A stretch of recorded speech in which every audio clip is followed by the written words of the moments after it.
نبی اکرم صلی اللہ علیہ وسلم نے ایک مرتبہ ارشاد فرمایا کہ لوگوں اپنے اعمال کا خیال رکھو،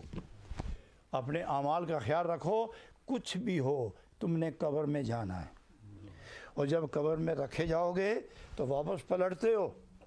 دعا وغیرہ کر کے پیچھے ہٹتے ہو، تو میت اس انتظار میں ہوتے کہ اب دیکھیے یہ جو باہر کھڑے ہیں یہ مجھے کیا سوغات دیتے ہیں کہ میری قبر کا اندھیرا روشنی میں بدل جائے،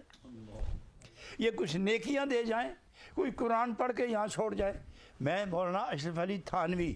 ان کی ایک کتاب پڑھ رہا تھا،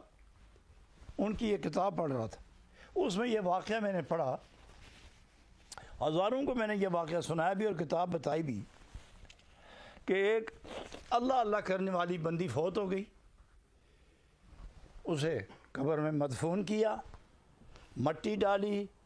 ایک لڑکا تھا اس کا، تو وہ ہر روز اپنی ماں کے قبر پہ حاضری دیتا اور وہاں بیٹھ کے وہ قرآن پڑھتا تھا،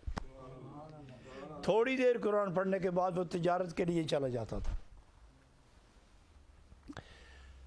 اندازہ لگاؤ کہ وہ کتنے اچھے لوگ تھے کہ اپنے والدین کی قبروں پر جانا اور وہاں قرآن پڑھ کے ان کو ہدیہ پیش کرنا۔ آج کتنے لوگ ہوں گے جوان چھوٹے بڑے کہ جو اپنے والدین کی مغفرت کا کچھ سوچتے ہوں گے۔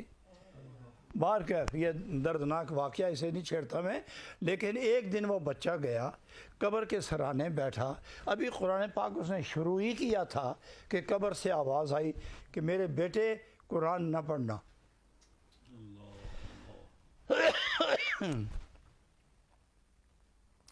میرے بیٹے قرآن نہ پڑھنا۔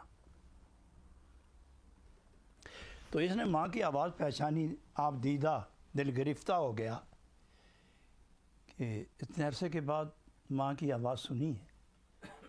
تو اس نے کہا امی جان کیوں نہ پڑھوں، میں آپ ہی کے لیے تو کر رہا ہوں۔ تو انہوں نے پھر فرمایا کہ بیٹے نہ پڑھو قرآن پاک، تم آتے ہو تھوڑی دیر بیٹھ کے چلے جاتے ہو تو میری آرزو رہتی ہے کہ میں تمہیں پھر دیکھوں۔ تو اس نیک بخت خاتون نے کہا کہ بیٹے جب تم قرآن پڑھتے ہو تو اتنی نور کی بارش ہوتی ہے کہ میں اس میں ڈوب جاتی ہوں اور میں تمہیں دیکھ نہیں سکتی، تو تم تھوڑی دیر آ کے بیٹھ جایا کرو، جب میں خوب تمہیں دیکھ لیا کروں تو پھر قرآن شریف پڑھا کرو۔